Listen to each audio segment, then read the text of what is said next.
Hey everyone, it's Nathas, and today I'm going to be opening a SolForge Fusion Kickstarter exclusive edition starter kit. So you've heard me say this quite a bit because today we are opening the ninth, or actually the 10th. We're opening the 10th starter kit out of the booster case that we opened. So we are opening a full case to see if we get anything cool. We've already hit an Omni. We've hit a couple decks that I would actually appreciate on the competitive scale, and we've hit a couple betrayers. So at the end of the day, I'm hoping that we hit a couple cool decks out of these last three boosters that we have going, or actually starters. But yeah, this has been a really fun experience, and it's been nice to open some stuff again because I haven't really been opening a lot lately. Now, I honestly have a very large collection, so it gets to be a pain kind of organizing and storing everything. So that's been one of the reasons why I haven't really been opening a ton. That being said, with all of this set 3 hype, and a lot of people opening some really, really cool cards lately, like there's been a couple Summoning Stitchers opened, it's made me jealous and I want to open some more stuff and see if I can hit anything big. So, we've got our decks here. We're going to get started with our Alliance.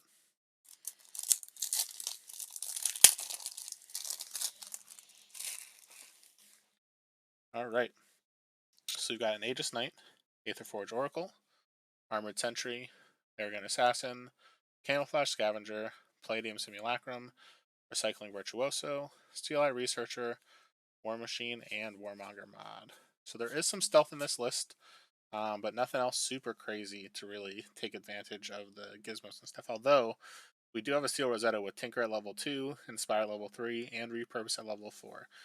So there are ways to kind of get a few minions out here specifically for your Steel Eye Researcher. But there's really no way to take advantage of your mobility.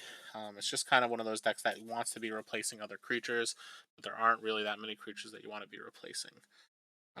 So next, we're going to get into our Tempest list.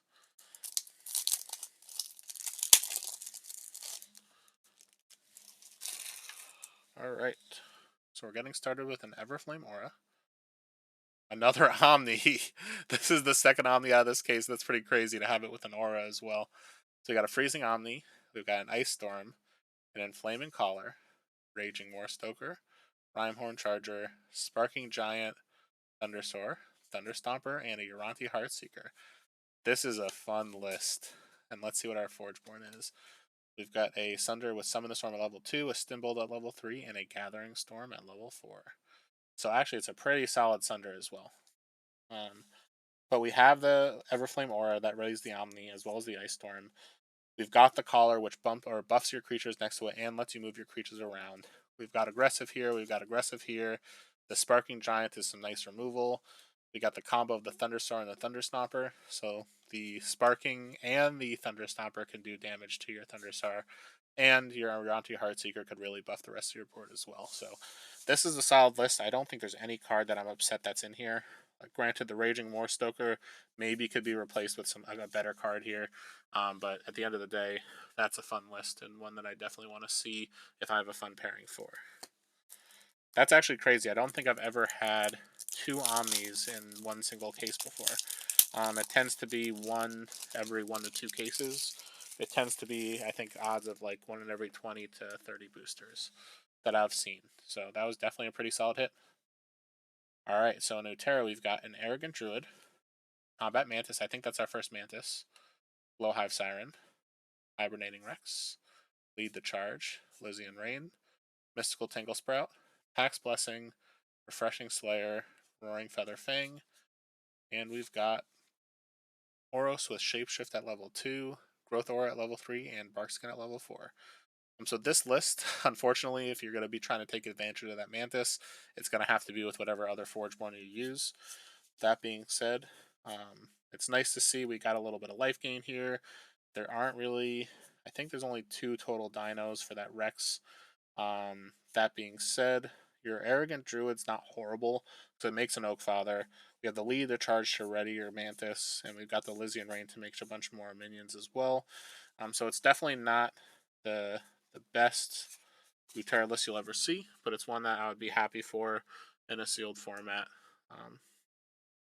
Alright, finally we've got our Necrom list.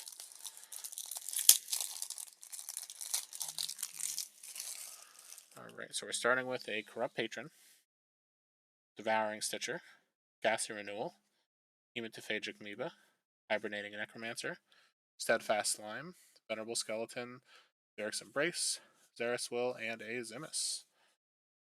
We've got a Nyx Necria here that has Army of the Damned to make 2 Mindless Zombies, Raising Dead, and Dark Summoning. So at least your Nyx makes you some minions, and we have that Zerus Will. The one thing here is there's not a ton of ways. Well, I guess actually you have the Gas Renewal too. So there are quite a few ways to make some minions for this Stitcher. Stitcher with Devouring is pretty nice. You got ways to kind of... Your Hibernating Necromancer is pretty sweet too.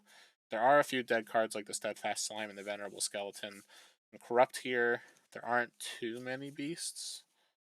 So you're really not going to get too much advantage out of that Patron. So yeah, it's an interesting list, and there's definitely some really solid cards that you like to see in Necrom in that list. So that was yet another Kickstarter starter kit.